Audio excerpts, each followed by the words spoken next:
इचलकरंजीतील औद्योगिक वसाहतीमधील सांडपाणी पंचगंगा नदीत मिसळत आहे। त्यामुळे पंचगंगा नदीतील पाणी प्रदूषित झालंय। प्रदूषण करणाऱ्या कारखान्यांवर कारवाई करावी अशी मागणी आंदोलन अंकुशच्या वतीने प्रांताधिकारी दीपक शिंदे यांच्याकडे करण्यात आली आहे। पंचगंगा नदीमध्ये इचलकरंजीतील औद्योगिक वसाहतीतील सांडपाणी मिसळत आहे। त्यामुळे पाणी प्रदूषणाची समस्या गंभीर बनली आहे। शिरोळ तालुक्याला त्याचा मोठा फटका बसतोय। या पार्श्वभूमीवर आंदोलन अंकुशच्या वतीने प्रांताधिकारी दीपक शिंदे यांना निवेदन देण्यात आलं।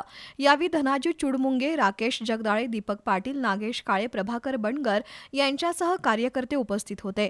पंचगंगा काठावर असलेल्या सगळ्याच गावांना प्रदूषित पाण्याचा त्रास होतोय। नदी प्रदूषणाला कारणीभूत असणाऱ्या इचलकरंजीच्या औद्योगिक वसाहतीमधील प्रोसेस युनिटवर प्रदूषण नियंत्रण मंडळ कारवाई करत नाही। त्यामुळे पाणी प्रदूषणाचा प्रश्न गंभीर बनलाय। कारवाईचे कागदी घोडे नाचवण्यापेक्षा पाणी प्रदूषण रोखण्यासाठी कठोर कारवाई करावी अशी मागणी धनाजी चुडमुंगे यांनी केली आहे। अधिकाऱ्यांनी सुद्धा पुढच्या 15 दिवसांमध्ये हे पंचगंगात मिसळणार, नदीमध्ये मिसळणार प्रदूषित पाणी नाही थांबवलं तर हे ओढे आम्ही यातल्या गावातल्या सगळ्या नागरिकांना एकत्र करून या पंचगंगा नदीमध्ये जे 2 मोठे ओढे, काळा ओढा आणि लक्ष्मी ओढा आहे, हे 2 ओढे बंद करायचं आमचं पुढचं धोरण आहे।